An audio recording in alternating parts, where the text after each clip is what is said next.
Surat railway પોલીસની ત્વરિત કાર્યવાહી પ્લેટફોર્મ પરથી મોબાઈલ ચોરી કરનાર શખ્સ મિથુન બનવારી ગોડા ઝડપાયો. પોલીસ ઇન્સ્પેક્ટર શ્રી જેવી Mithapara Surat railway police station નાઓની સૂચના અને માર્ગદર્શન મુજબ સુરત રેલવે પોલીસ સ્ટેશનના પાર્ટ 1 રજિસ્ટર્ડ નંબર 2026 ભારતીય ન્યાય સંહિતા 2023ની કલમ 303(2) મુજબના કામે ફરિયાદી શ્રી નાવ તારીખ 7/8/2026ના રોજ Surat railway platform number 4 Udhna તરફના છેડે બાકડા પર પોતાનો મોબાઈલ હાથમાં રાખી સૂઈ ગયેલ. જે તકનો લાભ લઈ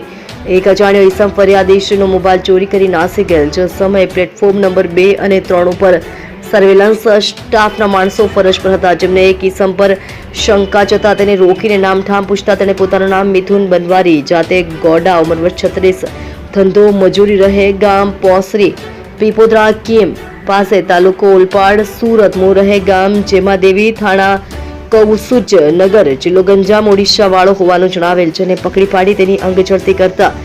એક બ્લુ કલરનો ઓપ્પો કંપનીનો model number A5 Pro 5G જે મોબાઈલ ફોનની કિંમત ₹20,000ની મત્તાનો મુદ્દામાલ મળી આવતા પંચનામા વિગતે તપાસ અર્થે કબજે કરી કાયદેસરની કાર્યવાહી કરી પ્રશંસનીય કામગીરી કરેલ છે.